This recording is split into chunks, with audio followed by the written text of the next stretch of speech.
Welcome back. The 2019 electoral battle is heating up in the state of Uttar Pradesh. BSP Supremo Mayawati snubbing the Congress. Mayawati's latest snub comes a day after the Congress announced that they will not be fielding candidates in seats being contested by the top leaders of the BSP, the SP and the RLD alliance. But slamming the Congress's friendly overtures, Mayawati said that the Congress is free to contest on all 80 Lok Sabha seats in Uttar Pradesh. She even said that the SP-BSP alliance is enough to defeat the BJP in Uttar Pradesh, denying that there is any tacit understanding with the Congress party. She has even sent out a warning to her party workers not to be manipulated with the Congress strategies. Paulami Saha joins us for more on these recent developments. Paulami, very interesting, isn't it? Mayawati finally setting the record straight once again and rejecting all of these friendly gestures and overtures by the Congress party, making it amply clear that she is content with the RLD and the SP to defeat the BJP juggernaut. Absolutely. And this is, of course, coming at a very significant time when Priyanka Gandhi Vadra has embarked on her election campaign in eastern Uttar Pradesh, where she's going from Prayagraj to Varanasi via the Ganga. So it's extremely crucial because she knows, Mayawati knows that, the focus is on Priyanka Gandhi's tour and it's grabbing headlines right now. And the Congress has gone all guns blazing into its Uttar Pradesh campaign. There has been some talk of Congress leaving 7 seats for other alliance partners. What Mayawati has done now has hit back at the Congress and has said, contest on all 80 seats in Uttar Pradesh for all you like, because we do not need any of these gestures. There is absolutely no agreement, understanding or alliance with the Congress party across India. Forget only Uttar Pradesh. So Mayawati has made it absolutely clear. Remember that the Samajwadi Party and the BSP have already joined hands to contest the UP elections together, and RLD is the third partner in this alliance. Mayawati will be contesting on 38 seats, Samajwadi Party on 37 seats, RLD on 3 seats. They've left only 2 seats for the Congress, presumably because those are the Congress family bastions of Amethi and Raebareli. It will be interesting, Avantika, now to see if after Mayawati has thrown the gauntlet at Congress and said go contest on all 80 seats for all we care, will the BSP and SP put candidates in the seats of Amethi and Raebareli, though very unlikely because that is part of some sort of a tacit understanding. But the feud within the Mahagathbandhan is all out in the open now. Oh, absolutely. And she has outrightly rejected the latest overture by the Congress party. Nilanshu joins us for more on this. Nilanshu, so Paulami just giving us more information about the new recent snub, the rebuff by the BSP Supremo Mayawati. But what is this warning that she sent out to the BSP workers and what has she cautioned them as far as the Congress strategy is concerned? See, Avantika, let me tell you that the differences between Samajwadi Party, Bahujan Samaj Party, Alliance and Congress escalated after Priyanka Gandhi went and met Bhim Army Chief Chandrasekhar in Meerut. Right after that meeting, Akhilesh Yadav went and met Mayawati, the BSP Supremo, at her residence, and it was decided then only, this is what the top sources are telling us, that there is going to be no understanding with the Congress party. Also, the Congress party has fielded a strong candidate from Badaयूं, the parliamentary seat of Akhilesh Yadav's brother Dharmendra Yadav, and that is why Akhilesh Yadav is also mixed with the Congress party. And now there are reports that in case the Congress continues to field strong candidates in Samajwadi Party and BSP stronghold, then Mayawati and Akhilesh Yadav may think about fielding candidates from Amethi and Raebareli. There have been some signals from the party as well, and that is why now the Congress party has decided to reach out to both SP, BSP and RLD alliance that there could be an understanding. But now Mayawati has clearly said that the Congress is free to contest from all 80 seats. It is a fresh snub to the Congress party because Mayawati has been reiterating that there could be no alliance with the Congress anywhere in the country for the 2019 poll. All right, very interesting. Thank you so much for joining us, Paulami and Nilanshu.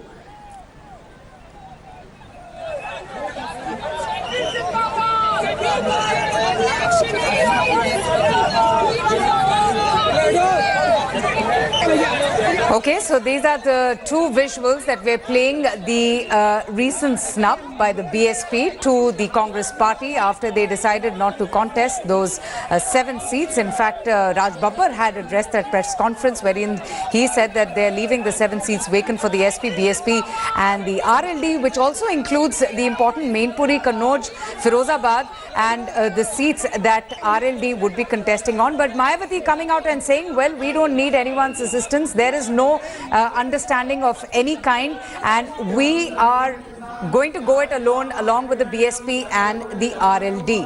Let me go straight across now to editor Preeti Chaudhary. She is covering that boat ride from Prayagraj to Varanasi. Preeti, I was very interested to ask you about Priyanka Gandhi and the purpose behind her 3-day Purvanchal campaign from Prayagraj to Varanasi. Now, she is somebody who had participated in that mega roadshow in Lucknow along with the Congress president. Then she had a bit of a disappearing act. She almost vanished, and now she's back onto the election scene. She's been entrusted with Uttar Pradesh, but she made her debut speech as General Secretary in Gujarat. So your reading of this new strategy, this boat ride that Priyanka Gandhi is going to undertake over the next 3 days? You know, Avantika, to be very honest, Priyanka Gandhi has always been in politics. This is possibly the first time that a formal announcement on her accord has been made where she's formally entered politics. But when you actually look at it, Avantika, Priyanka Gandhi has always been a backroom worker. She's managed the war rooms for both Amethi and Rai Bareli. She's the one who's managed the campaign, mostly single-handedly, for her brother Rahul Gandhi and even Sonia Gandhi. So it would be possibly a little incorrect to say that she's disappeared. She's always been in politics, active politics. Formally, the announcement had come now, especially with her name now being announced as General Secretary E. She has her task cut out. Will, she actually make a difference when it comes down, politically? That's a separate story because we'd only know when that last vote is counted. But when we talk about she has her task cut out, there were a lot of the fact that one thing that has been laid to rest, she won't be contesting. But why will her campaign be important? Perceptionally, at least now, political analysts feel that it will make a difference. We still don't know electorally if it will, reach to fruition to which what the Congress wants it to be. But what were the main, points of contention of her coming in that she could possibly do? A lot of people thought that the Congress now taking this election seriously in UP, where they pretty much have been a washout, till now, could possibly change dynamics. Let's look at it. The best showing of the Congress in the state of Uttar Pradesh was in 2009. And it was East UP, right, here that some of those important seats actually came through. Will they come close? They got 21. 21 has been the Congress's best showing, in Uttar Pradesh. Will they come close to that? Well, nobody quite knows. But what has been Priyanka Gandhi's agenda, especially taking this 147-kilometer boat ride all the way from the Sangam Prayagraj to Varanasi, it's a 3-pronged strategy. In spirit, it's not going to be a Ganga Yatra. The flow of the Ganga is not as good. A lot of, through car, we just saw her here. She did her Aarti at the Sangam. Then by road, she's gone to Arai. From there, she'll get onto a steamer, hold a few sabhas. And, today we are expecting her to make 8 stops. She'll move on to Bahodi. She'll end the day in Mirzapur. Mirzapur extremely important because Mirzapur is the seat of Anupriya Patel, Apna Dal, the faction which is with the BJP. Now, the other faction of Apna Dal has come to the Congress fold. But in Mirzapur, it's Anupriya Patel and that faction is with the BJP. So it's important, to read it in that aspect as well. So from here on, just to give our viewers perspective before we get in more reporters coming in, she'd be making her way to Varanasi. It's a 3-day journey covering 147 kilometers. Coming back to the 3-pronged strategy. Number 1, starting, her journey from Allahabad, Phulpur, the twin constituencies. Phulpur extremely emotionally important to the Gandhis. It was the first constituencies of the Gandhis. Nehru fought from here after independence. It's been the Congress backyard. Even when, Priyanka Gandhi's name came up as General Secretary, there were cries from Phulpur which suggested that she should be fighting from here. Of course, that all bit has been laid to rest. So that emotional connect of starting from Allahabad, Phulpur. The second point is of the Ganga. Now, let's go back to 2014. I remember, covering that election in Varanasi when the Prime Minister was there and he said, "Mujhe Maa Ganga ne bulaya hai." He kick-started his campaign in 2014 with the river Ganga. So, the Congress has very smartly tried to build that same thread into this, hoping in this 147-kilometer journey to expose certain myths, certain inadequacies of the Save Ganga campaign, of the Nirmal, Ganga campaign, Namami Gange campaign, and to expose that, because it is a fact that the BJP hasn't quite come good on the very tall promises it had made to clean the river Ganga. Now, the Ganga river, as we all know, along with being holy, is possibly the mainstay for the economy of the people who live by the river. Let's come down now to point number 3, which is politically extremely important for the Congress. And with this, they possibly might have upset the calculations of the SP, the BSP, the BJP, even though the Congress still now is not a player in Uttar Pradesh. So, they had only 2 seats last elections. But let's talk about the political aspect. Who is Priyanka Gandhi? Who's the Congress going to be targeting? What is the voter? The voter is an OBC voter. Malla, Kushwahas, Patels, Kurmis form about 14.5% of the entire voting population of Uttar Pradesh, but extremely important because this is the vote that floats. These are not hardcore, BJP voters or hardcore SP or BSP voters.